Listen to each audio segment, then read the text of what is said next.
सुप्रभात। मैं हूं जगेंद्र राणा। आज की हमारी आध्यात्मिक चर्चा का विषय है संतों के पंथ के तरीके। संतों के पंथ के तरीके।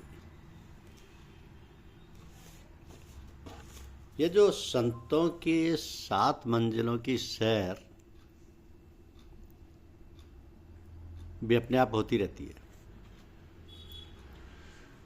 असल में कुछ करना धरना नहीं है, जो है वो है। मगर ये बात आम और मामूली आदमियों के लिए नहीं कही गई है। उनको तो कुछ ना कुछ करना ही और करना चाहिए। जिनको भेद समझने की ताकत है वो ये जानते हैं कि सब कुछ आप से आप हो रहा है। हाँ, शुरू दर्जे वालों को तो काम करना ही है। वह भी उसूल के मुवाफिक होगा और हो रहा है, जिसके इशारों में कहा गया है कि नहीं जहाँ से सब हुआ फिर ना ही हो जाए। दादू ऐसा सोचकर तू मत धोखा खाए। ना ही ता से सब हुआ फिर ना ही हो जाए। दादू ना ही हो रहो साहब से लो लाए। उपजे बिन से गुड़ धरें हाय माया का रूप। दादू देख थिर नहीं छिन छाया दिन धूप। तो दादू दाबा दूर कर फिर दाबा दिन काट। कैसे सौदा कर गए पंसारी की हाट। दादू दाबा आदि की निर्दाबा कैसा। दिल का दुश्मन दूर कर सौदा कर ऐसा। जीवन भारी हो रहो साईं सन्मुख होए। दादू पहले मर रहो पीछे मरे सबको। ये संत दादू दयाल जी की वाणी है। अब संतों के पंथ के तरीकों के इशारे सुनो।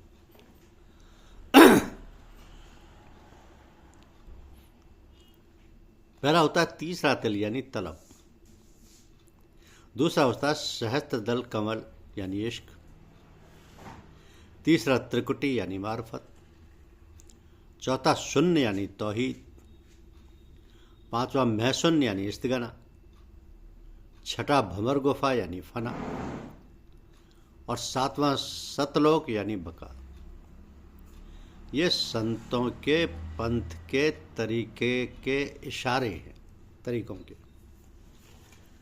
अब हम कहें तलब, तो तलब के मायने हैं कि हमेशा दिल की ताकत पैदा होती है।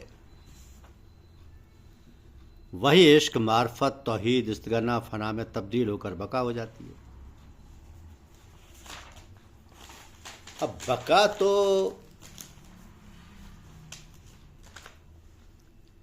अब भी है, लेकिन ख्याली पर्दों ने ढक रखा है। अमल और शगल इन्हीं पदों के हटाने के नाम है, इन्हीं पर्दों के हटाने के नाम है, अमल और शगल। जब ये पर्दे हट जाते हैं तब बेनासमान रोशनी नजर आने लगती है। अब रोशनी तो अब भी है, उसमें फर्क कहाँ। मगर जैसे आंखों पर उंगली रख लेने से चांद 2, 3, 4 दिखाई देने लगते हैं, या अगर उंगली आंखों के सामने बिल्कुल सामने आ गई तो चांद बिल्कुल गायब मालूम होने लगता है, इसी तरह उसकी भी हालत है। हालत बसब सात यानी बहम, खादशात यानी शुकशुबा, और खतरात यानी विवेक के दौरान जो विघ्न आते हैं, बीच में पर्दे होकर आ जाते हैं। ये असल में ख्याली ही है, मगर ख्याल जिस तरह पैदा हो गया है उसी तरह हटाना भी है, और वैसी तरह हटता भी है। हटेगा और जरूर हटकर रहेगा, आज नहीं तो कल, और कल नहीं तो परसों। इस पर विश्वास रखना चाहिए और काम खुद ब खुद बनता चलेगा। कोई साफ दरियाफ्त करते हैं कि सालिकों यानी पंथाइयों से चलने और बढ़ने को कहा जाता है। एक मुकाम से दूसरे मुकाम पर चलना और चढ़ना होता है। इसका क्या मतलब? गो इसका जवाब पहले आ चुका है, मगर उसको बताना जरूरी है। चढ़ना और चलना हरकतें हैं, ख्याल की हरकत। तो ख्याल की हरकत ने तारीकी यानी अंधकार पैदा की। अब ख्याल के हटाने से तारीकी दूर होगी। उंगली आंखों पर आ गई, चांद गायब हो गया। अब तो उंगली हटाने पर ही नजर आएगा। यही चलने और चढ़ने का मतलब है, बाकी और कुछ नहीं। तो जिन रास्तों में होकर सूरत नीचे उतर आई है, अब उन्हीं रास्तों पर चलकर चढ़ने में मंजिल पर पहुंचेगी। अगर मर्जी हो या समझ में ना आई हो तो और ज़्यादा साफ साफ कहा जाए, सुनो कि ये दुनिया मिसाल की जगह है। मिसाल से अच्छी तरह बात समझ में आ जाती है, और अगर नज़र चारों तरफ झुक जाती है तो द्वैते यानी दो विचार वालों को क्या मिला है जो अब मिलेगा। मशल मशहूर है कि दुविधा में दोनों गए, माया मिली न राम। गौर से सुनो, एक बच्चा है जो अपनी माता के पेट से बाहर आया है। अब उसको ग़िज़ा की ज़रूरत है। मुंह खोलता है, अंगड़ाई लेता है, माता झट से अपनी छाती से लगा लेती है। ये तलब है। जब तलब में ताकत आई वो रोता है और शोर मचाता है। माता उसके जज्बात यानी भावनाओं को जानती है और ताजीम करती है, आदर करती है। ये इश्क है, ये इश्क है। अब रोना, पीटना, शोर करना इश्क की अलामत है यानी लक्षण है। तो कबीर साहब कहते हैं कि कबीर हंसना दूर कर, रोने से कर प्रीत। बिन रोए क्यों पाइए प्रेम प्यारा मीत। हंस हंस कंत न पाइया, जिन पाया तिन रोए। हंसी खुशी जो हरी मिले तो कौन दुहागन हो। सुखिया सब संसार है, खावे और सोवे। दुखिया दास कबीर है, जागे और रोवे। तो बच्चे में अभी सिर्फ इश्क है, वो नहीं जानता कि उसको ग़िज़ा यानी भोजन कौन देता है। इश्क ने हाथ पांव मारना शुरू किया, वह माता को पहचानने लगा। यह मार्फत और ज्ञान है। जब वो माता को पहचानने लगा तब उसको ताकत ज़्यादा मिली। अब वह सब औरतों के बीच में अपनी माता को पहचान लेता है और उसकी गोद में खुशी तलाश करता है। जब उसका ये ज्ञान पुख्ता हो जाता है तब तौहीद का दर्जा आ जाता है। तो माता और बच्चा मिलकर एक हो जाते।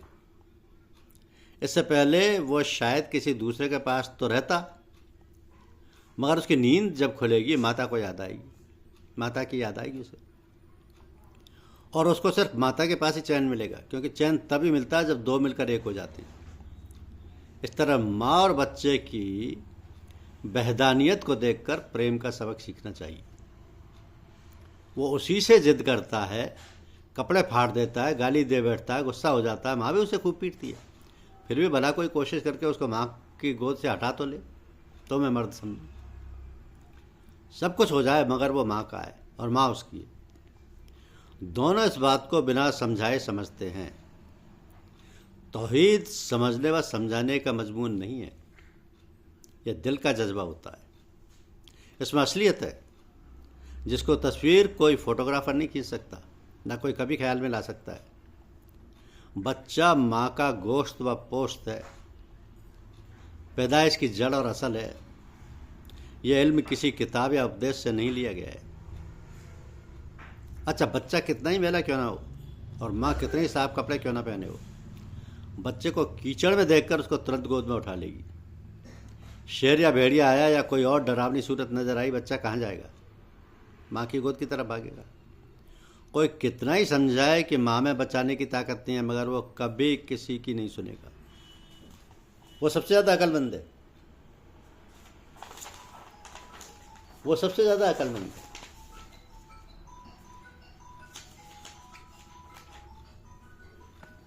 और समझेगा और झुकेगा अपनी माता की तरफ ही।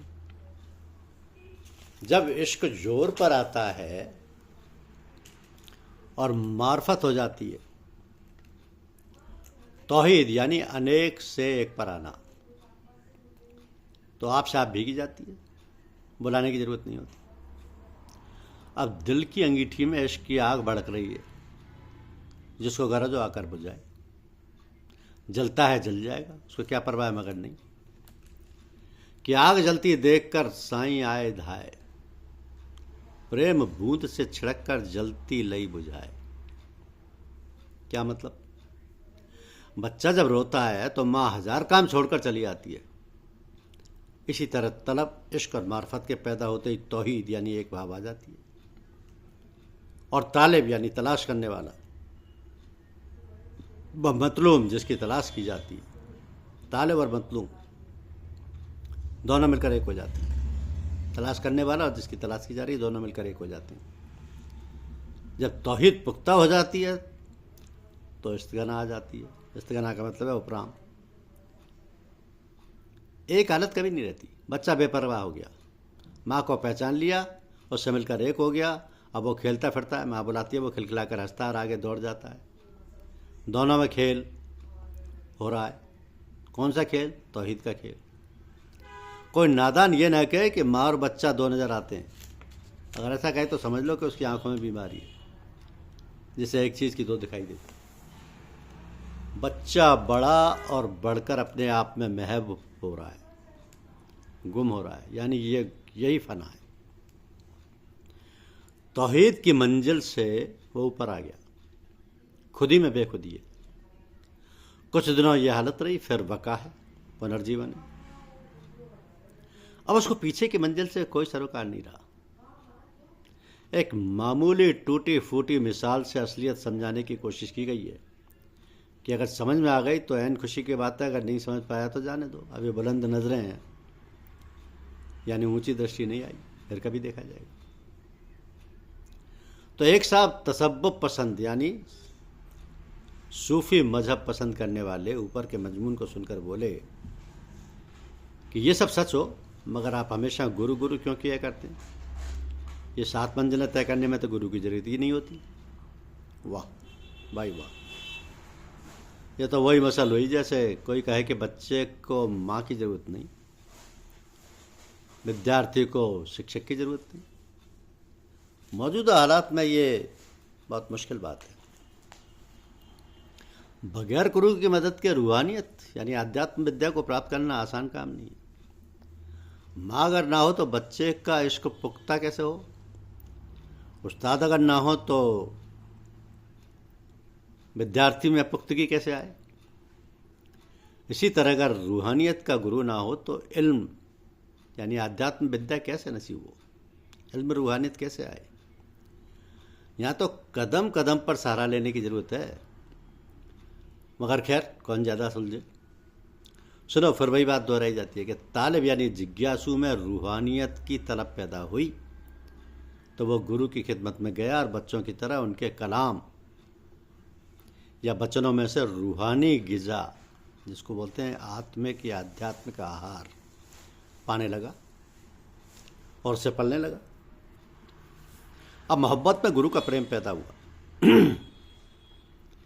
प्रेम से उसके असली रूप की पहचान आई और उस पहचान से गुरु की जात के साथ एकता होने का मौका हाथ आया।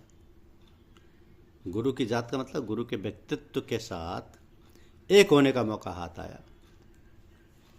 तो कबीर साहब कहते हैं कि जब मैं था तब गुरु नहीं, अब गुरु है मैं ना। प्रेम गली अति साकरी, या मैं दो न समाए। अब गुरु चेला दोनों मिलकर एक हो गए। एक के दिल का असर दूसरे के दिल पर पड़ने लगा। फिर उसके बाद वही उदासीनता या इस्तिग़ना, वही बका और सत्यलोक के दर्जे नसीब हुए। तो इतना सुनकर वो साहब बोले, फिर अलहगी हो गई कि नहीं? बेपरवाही आई तो गुरु छूट गए। भाई तौहीद यानी दो से एक पना में जुदाई कैसी? पहले गुरु और चेला दो रूप वाले थे, अब तो दोनों इस तरह हो गए कि गुरु और चेले तक के भाव का पता नहीं। इस विषय पर भी कबीर साहब कहते हैं, सवाल ये कि गुरु हमारा कहाँ है, चेला कहाँ रहा है, क्यों करके मिलना हुआ, कैसे बिछड़े जाए? और जवाब ये कि गुरु हमारा गगन में, चेला है चितमा है। सूरत शब्द मेला भया, बिछड़त कबहू ना है। तो गुरु नाम है आदर्श का, जो चेले के दिमाग व दिल में सतगुरु की जाहिरी सूरत की मदद से दाखिल हो जाता है। उससे जुदाई कैसे हो सकती है? इसी को फनाफिल शेख यानी गुरु में लय होना कहते हैं। तो ज़ेर अफलाक से तहत सर्रा के गार में आए, उतर कर अशेषदारे नहिंजार में आए।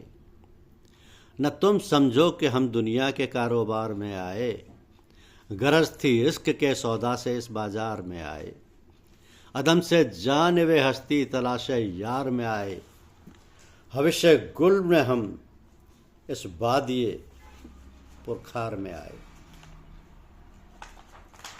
क्या मतलब है इसका? अर्थ क्या है इसका?